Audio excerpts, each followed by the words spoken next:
Thank you. Alright, I'll do a reset here. Are you ready for the timer? Yep. Alright, time in 3, 2, 1, go.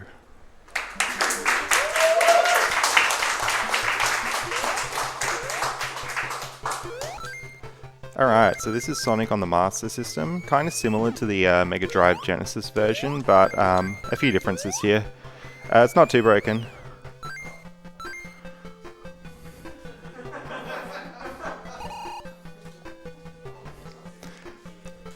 But that's about the only level that's broken. So it's a pretty similar game. 3 of the zones are the same as the Genesis, 3 are swapped out. The main thing that's broken in here is the roll speed. So if you're rolling down a slope, you're going to build up a lot of speed. If you're rolling in the air, you're going to build up a lot of speed. So we'll see that again here. So normally like water would slow you down in this game, but luckily I can roll through the water and it won't be an issue. There we go.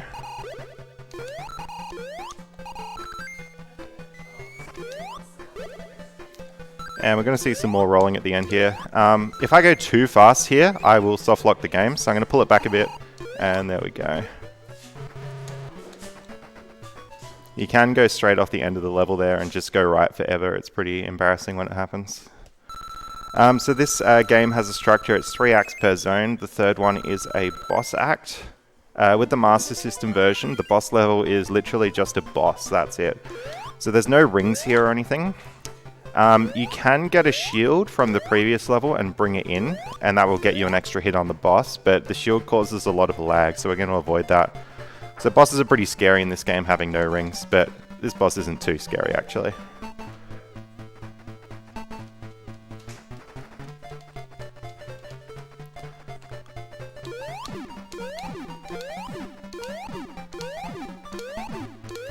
Seven hits there, it takes 8 to beat. Now he was flying too high to hit before, but he flies 1 pixel lower this time around, so hopefully we can get him here. There we go. So that jump there, if I do it, it's frame perfect, the jump, and it also depends on your Y subpixel, so sometimes there's not even a frame where you can get it. Running this game, that's pretty much the gatekeeper to the run. If you get it quickly, then it's great. If you don't, then it loses about 7 seconds. Now, if you like the Mega Drive version, you're probably expecting Marble Zone here. We're going to play a much better zone, Bridge Zone. One thing that I got to be careful of is not to get 50 rings. If I do that, I'll be going to a special stage. We want to avoid that. But I'm going to build up lots of speed here by rolling through the air. There we go. Oh, damn. So yeah, this game's notorious for dropped jump inputs, so that was a case of that. But luckily I just hit a checkpoint, so we'll be fine. So the other thing I need to make sure of is not to hit the speed cap. So I built up a lot of speed there, but as soon as you press the right arrow, you'll go back to normal running speed. There we go. And we'll see right here this little Chaos Emerald down the bottom. This game's kind of unique in that the Chaos Emeralds are just in the levels and you find them, rather than having to go to a special stage. If you go to a special stage, you just get extra lives and continues. Now I don't know why they made this decision, but they've put a auto-scroller in a Sonic game. This is about 2 minutes, so if we have any donations, now would be a great time. We don't have any donations at the moment, but we do have some prizes that I will remind everyone about. For a minimum donation of $10, you'll be eligible to win one of our 8 Landfall game bundles, comprising 3 of their greatest hits, Cluster Truck, Totally Accurate Battle Simulator, and Nightfall. If you're within Australia, for a minimum donation of $20, you'll also go into the running to win a pair of HyperX Cloud earbuds, and $40 or more will get you in the running to win one of 2 HyperX Cloud 2 gaming headsets. For more information, you can visit prizes.ausspeedruns.com, and of course we thank Landfall and our major sponsor HyperX for providing these wonderful prizes.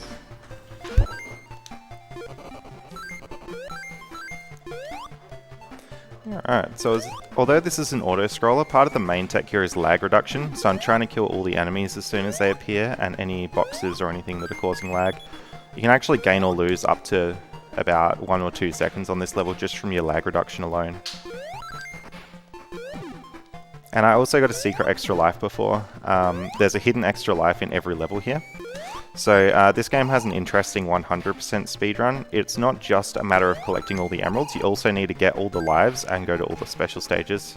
And not die as well. So there's a lot to do 100% in this game.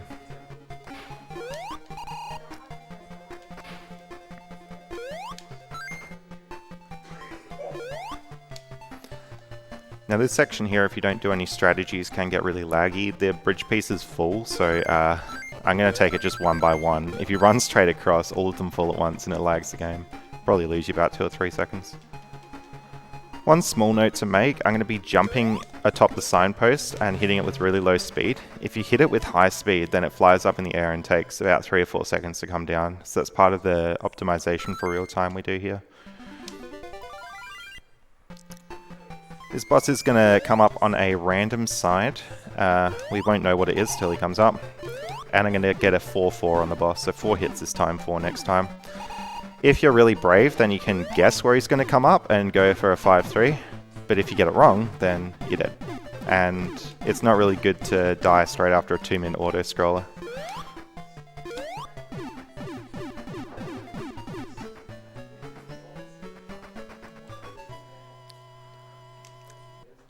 This level coming up is Jungle 1, probably the hardest level in the run.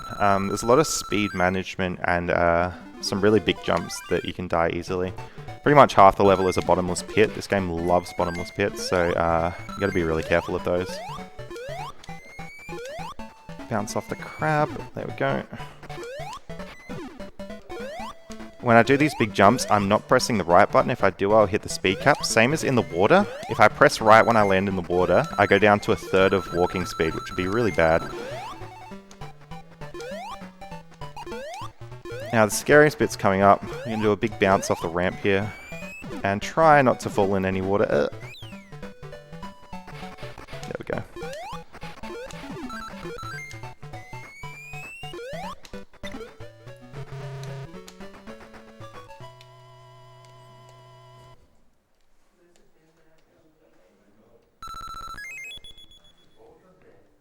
Jungle 2 is a strange zone. You're climbing a waterfall, but the camera behaves really oddly. It'll only move upwards if you're on the ground. So I'm going to try and not jump too much in this level. And the other thing is, when the camera moves up, if you fall down below the camera, you'll die. So it's like a death plane following you all the way up the level. It's a really hard level casually for that reason, but in the speedrun it's not too bad.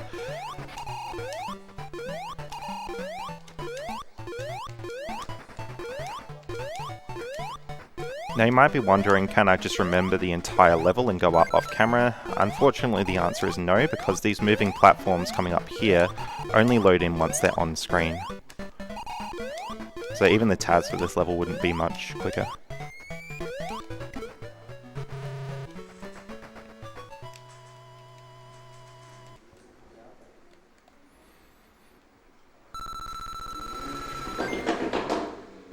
Coming up now is the boss zone. This part is really notorious for dropped inputs on the vines. For whatever reason, you can press the jump button all you want, and sometimes the vine just does not read the jump. It's the first really scary boss in the run.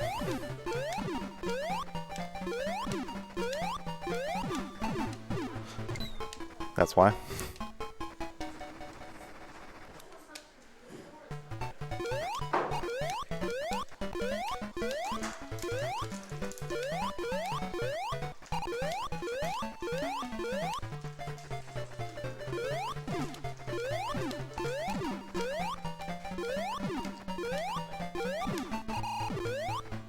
Oh, damn. I'm going to take it a bit slower next time, I think.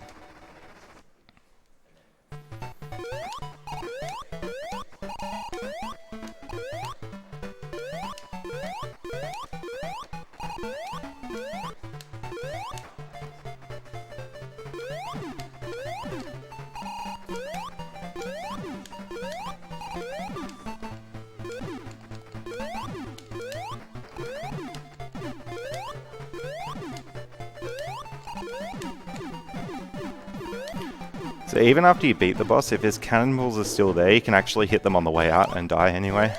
Can lose you a bit of time. When I do beat the bosses, I'm trying to jump to the right just as the screen is unlocking as well, to make it across a bit quicker. You might have noticed I got a 10,000 point time bonus there. The maximum is 30,000 points. So the way this game is timed is it's real time minus time bonuses, because otherwise it might be advantageous to wait for a lower time bonus in order to make the run faster in real time, which would be a pretty silly strategy. So yeah, it's pretty much equivalent to game time, but the difference is when we use game time, things like lag reduction don't matter. We wanted the lag reduction strategies to matter, so it's real time minus time bonus. The other thing that factors into the real time optimizations, as I said before, are the end of level signposts when I hit those. You got to hit them really slowly so you don't lose time. Labyrinth Zone here is much nicer than the Genesis version. Water physics are a bit better to deal with, and even though it's still really laggy, it's somehow less laggy than the Genesis version.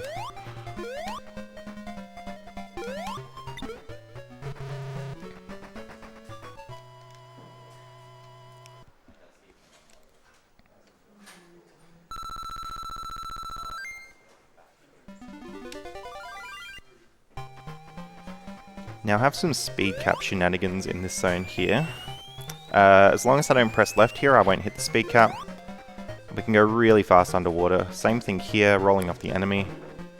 There we go. Makes this zone a lot faster. Now these spikes, they're on a global cycle, so I can't actually tell where they're going to be in advance. So basically what you have to do is take damage through the spikes. It's the only really consistent way to do it. I brushed over this in the previous level, but there's these glitches to get up these. Essentially, you're just in a wall, and the game likes to eject Sonic upwards.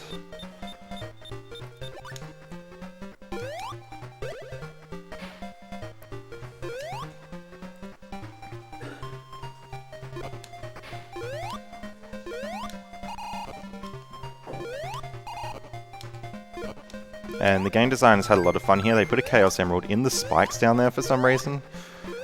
They thought they were being pretty funny, I guess. Luckily there's an invisibility box near there so you can grab it without damage.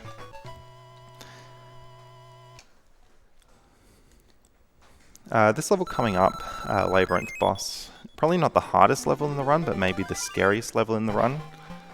He comes up down the bottom and then he comes up on both sides. I want to get a 2, then a 3, then a 3, totaling 8 hits. It's really tricky to do because you don't get much height. We'll see if we can get it. Nice.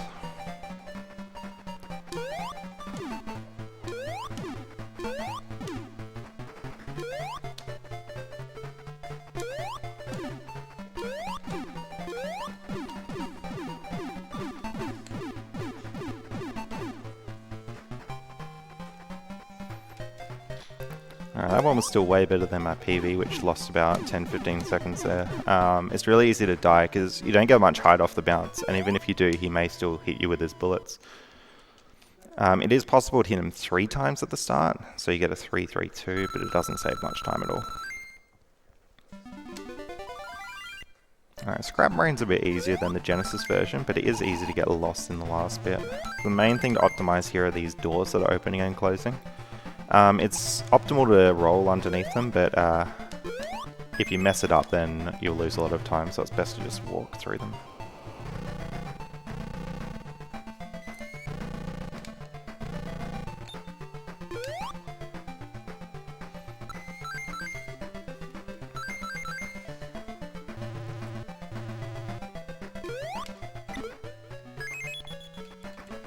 This game has a unique system with the signposts. I just got an extra life off it then, but depending how many rings you get in a level, you'll get different bonuses. Sometimes it'll give you more rings, other times it'll let you into a special stage. Scrap Iron 2 is a bit more of a maze level, so we have to open some doors and press some switches. It's pretty complex for a Sonic level, really.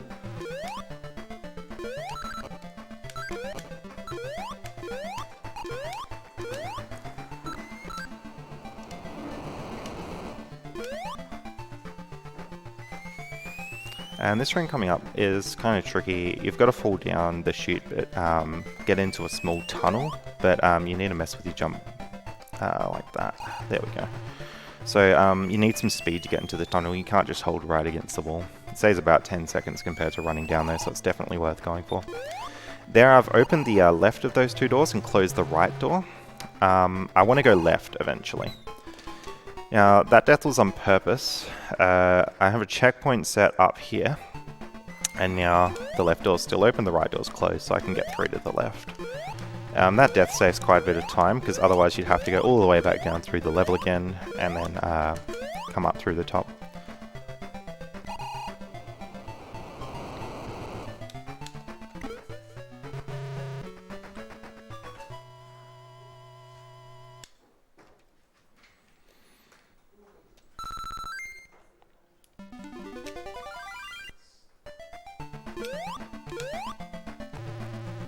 Alright, this one's a bit of a maze level. They put 99 rings in here, I'm not sure why they didn't put 100. But it really puts your door skills to the test, making sure you get under those really quickly.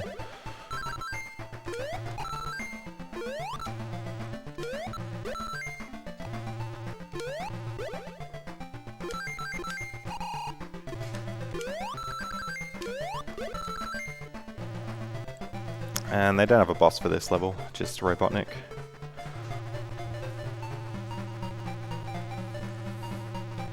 I'm show off a weird glitch here.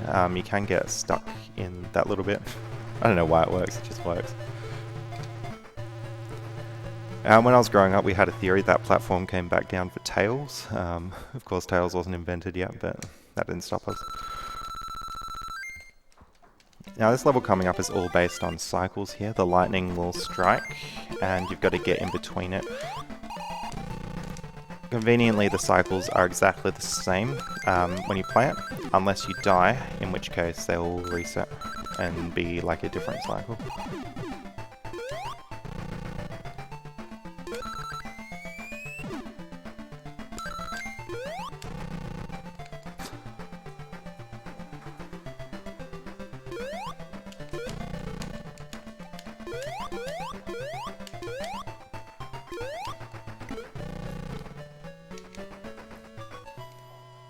Alright, this other level coming up is Skybase 2. It's supposed to be a big gauntlet.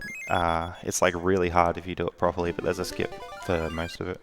The only scary thing is the cannons, and they're based on RNG about which way they face. I'll try not to get hit by them.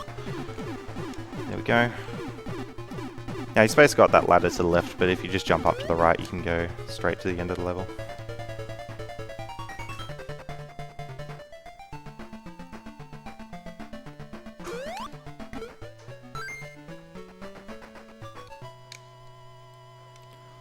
And coming up to the very last boss, a bit different in that it takes 12 hits rather than 8. You're supposed to stay outside of his cage and hit it when there's a gap in the laser, but we'll see a glitch shortly to get inside the cage.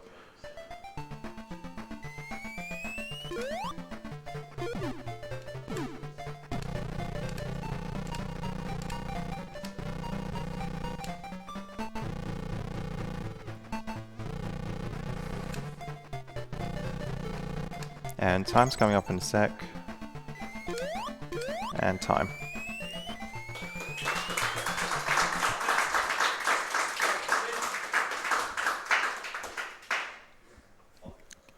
Alright, so I think shortly we've got the Taz coming up. But yeah, thanks to everyone who donated to that, and shout outs to the Sonic community.